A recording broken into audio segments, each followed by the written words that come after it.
Hello everyone, welcome to crash course civil services.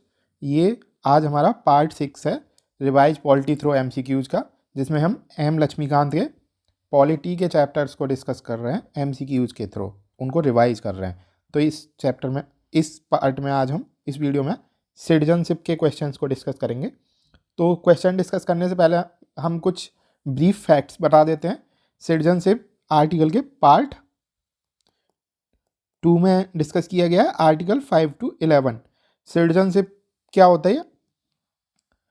Citizenship is one of the constituent element of state. जो 4 state के element होते हैं modern nation state के,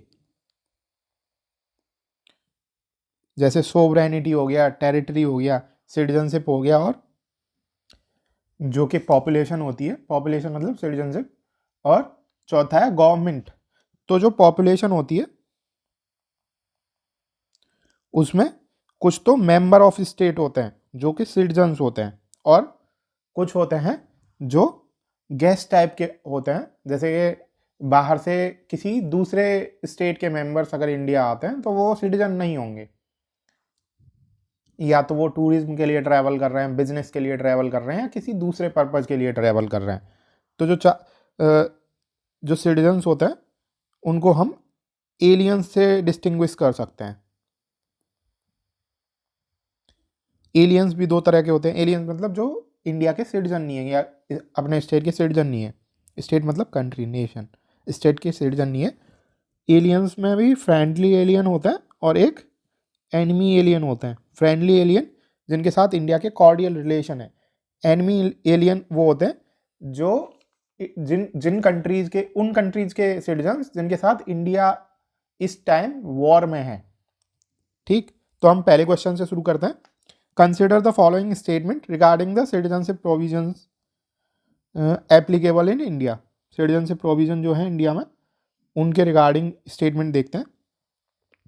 friendly and enemy aliens are treated equally so far as the fundamental rights are concern. तो एक तो अभी बताया कि सिटीजन्स होते हैं, एक एलियंस होते हैं, तो दोनों को कुछ फंडामेंटल राइट्स हैं जो पार्ट 3 में प्रोवाइड किए गए, लेकिन कुछ ऐसे राइट्स हैं जो केवल सिटीजन्स को प्रोवाइड किए गए हैं। वो किस में दिए हुए हैं? 15, 16, 19, 29 और 30, इतने आर्टिकल्स में ये राइट्स दिए गए हैं जो केवल सिटीजन्स को मिलेंगे। 15, 16, 19, 29 और 30। इसके अलावा जो बाकी दूसरे राइट्स हैं, जैसे 14 में हो गया, 17, 18, 20, 21, 22 में हो गया, वो एलियंस को भी मिलते हैं। लेकिन इसमें भी 2 कैटेगरीज हैं, एक तो फ्रेंडली एलियन और एक एनिमी एलियन। तो इन राइट्स को छोड़ के बाकी सारे राइट्स फ्रेंडली एलियंस को मिलते हैं, लेकिन एनिमी एलियंस को आर्टिकल 22 के अंडर जो प्रोटेक्शन प्रोवाइड की गई है, protection against arrest and detention, वो नहीं मिलती है, नॉट अवेलेबल।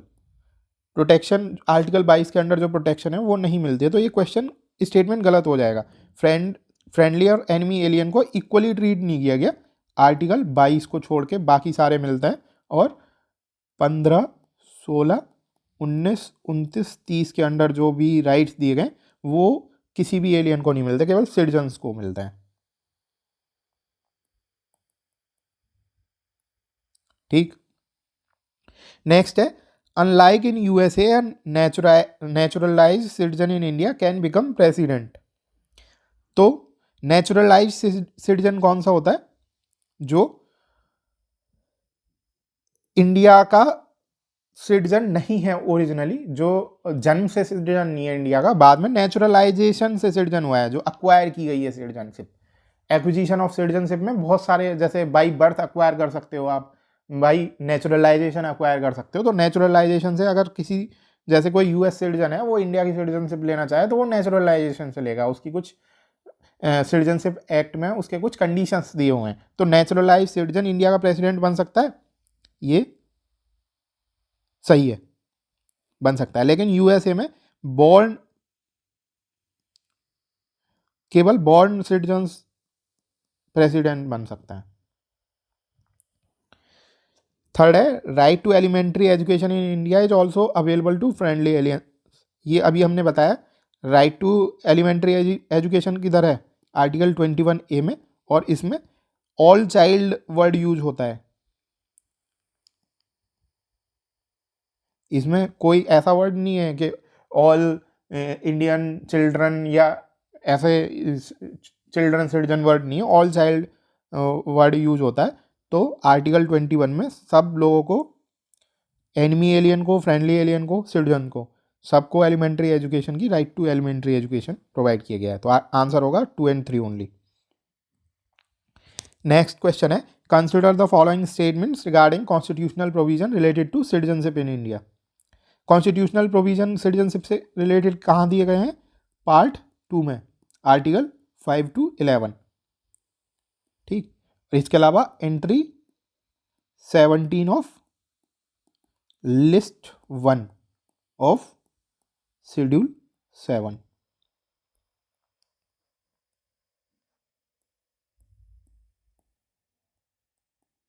ठीक, तो फर्स्ट स्टेटमेंट देखते हैं, the constitution in itself deals with the problems of acquisition और loss of citizenship subsequent to the commencement of the constitution. ये गलत हो जाएगा। केवल 26 जैन 1950 से पहले के जो सिटीजनशिप से रिलेटेड एक्विजिशन, कौन सिटीजन बनेगा, कौन नहीं होगा, या कैसे सिटीजन बन सकते हैं, उसको डील करता है। इसके बाद आर्टिकल 11 में पार्लियामेंट को पावर दी गई है to make any law related to acquisition and termination of citizenship subsequent to the commencement of the constitution. तो पहला स्टेटमेंट गलत हो जाएगा। उसको पार्लियामेंट को पावर दी गई है, पार्लियामेंट ने इसलिए सिटीजनशिप एक्ट पारित किया 1955 में, जिसको टाइम पे चेंज किया गया है, अमेंड किया गया है। लास्ट अमेंडमेंट हुआ था 2015 में। तो पहला स्टेटमेंट गलत। सेकंड स्टेटमेंट देखते हैं, the parliament as well as state legislature shall have the power to make any provision with respect to citizenship। ये भी गलत हो जाएगा। आर्टिकल 11 अभी हमने डिस्कस किया, केवल पार्लियामेंट को पावर देता है कोई भी लॉ बनाने के लिए। इसके अलावा ये क्योंकि यूनियन लिस्ट में है, लिस्ट 1 में है, एंट्री कौन सी है 17 सिटीजनशिप, तो ये भी गलत हो जाएगा। पार्लियामेंट को नहीं, स्टेट लेजिस्लेचर को नहीं है, पार्लियामेंट को केवल पावर है। आंसर हो जाएगा नीदर 1 nor 2। नेक्स्ट क्वेश्चन है, consider the following statement with respect to overseas citizen of India. Overseas citizen कौन होते हैं इंडिया के, जो पर्सन ऑफ इंडियन ओरिजिन है, जिन्होंने overseas citizen of India OCI card के लिए अप्लाई किया है। ठीक, तो वो ओवरसीज सिटीजन ऑफ इंडिया है, कार्ड होल्डर। ये एक स्कीम है मिनिस्ट्री ऑफ होम अफेयर्स की, जिसके अंदर मल्टीपल एंट्री वीज़ा प्रोवाइड किया जाता है पर्सन ऑफ इंडियन ओरिजिन को। जो अप्लाई करते हैं उनको वीज़ा लेने की ज़रूरत नहीं है, चाहे किसी भी कंट्री के सिटीजन हो वो। और दूसरा, उनको NRIs के बराबर राइट्स मिलते हैं, except for few rights like right to vote नहीं है, right to stand for any constitutional office नहीं है, यानी कि प्रेसिडेंट नहीं बन सकते, प्राइम मिनिस्टर नहीं बन सकते। NRIs को ये राइट है। इसके अलावा right to acquisition of agriculture and farm properties नहीं है, कोई भी खेती के लिए ज़मीन नहीं ले सकते। तो कुछ एक्सेप्शन को छोड़ के वो NRIs के बराबर हैं।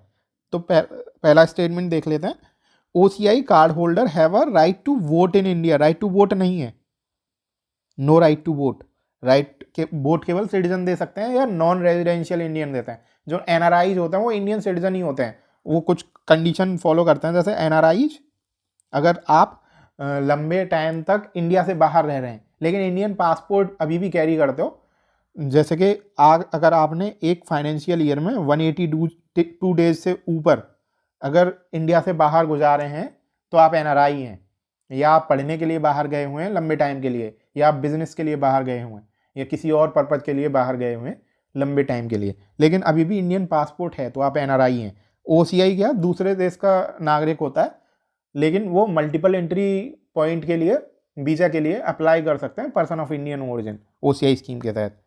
नेक्स्ट स्टेटमेंट है, no person who is or has been a citizen of Pakistan and Bangladesh shall be eligible to be registered as OCI card holder in India. तो ये सही है, पाकिस्तान और बांग्लादेश वाले भी जो लोग हैं वो पर्सन ऑफ इंडियन ओरिजिन है।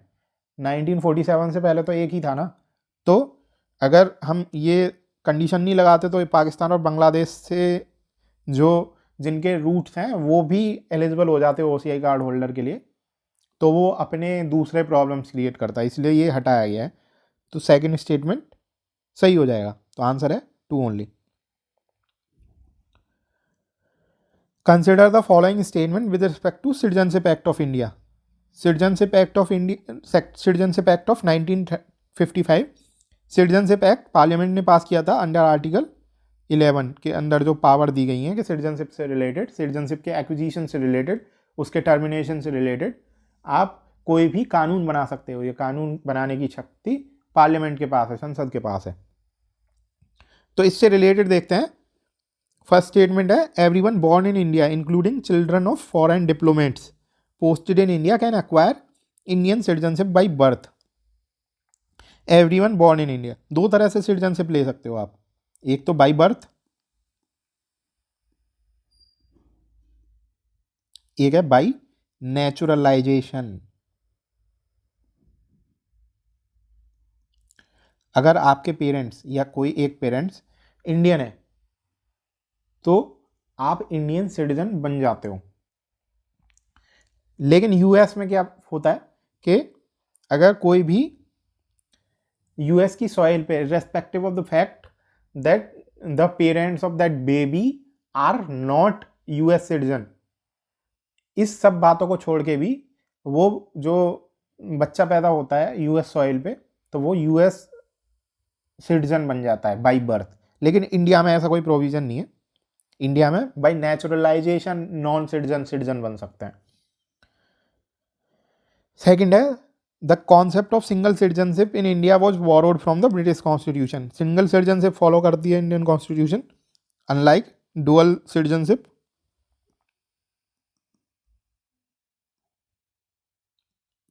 जो कि आपको बहुत सारे कंट्रीज में मिल जाएगा, यूएस में मिल जाएगा, कनाडा में मिल जाएगा।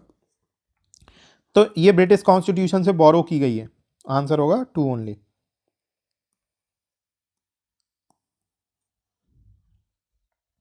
Consider the following statements with respect to citizenship of India. First statement है, the central government may compulsorily register every citizen of India and issue national identity card to him as per the provisions of the citizenship act. Citizenship act 1955 उसके section 14A में ये power दी गई है central government को कि कोई भी जो सिटीजन हैं, ऑल सिटीजन, उनका एक नेशनल रजिस्टर फॉर सिटीजन बनाए, NRC। इसके अलावा कोई भी नेशनल आइडेंटिटी कार्ड इश्यू करे जो सिटीजनशिप के लिए हो। जैसे कि आधार पे आएगा आपके तो उस पर लिखा हुआ होता है कि ये सिटीजनशिप का प्रमाण नहीं है, तो सेंट्रल गवर्नमेंट ऐसा कोई कार्ड इश्यू कर सकती है, कोई आइडेंटिटी कार्ड इश्यू कर सकती है, पावर है। तो आंसर हो जाए, स्टेटमेंट सही हो जाएगा। सेकंड स्टेटमेंट है, the ministry of external affairs deals with the acquisition of Indian citizenship. Ministry of home affairs,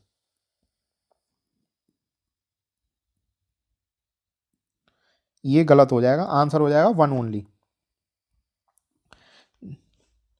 तो इसी के साथ ये क्वेश्चन खत्म होते हैं। आई होप कि आपका रिवीजन प्रॉपरली हो गया होगा इस वीडियो से। Thank you for watching this video. Please like and share our video and subscribe to our channel. Thank you.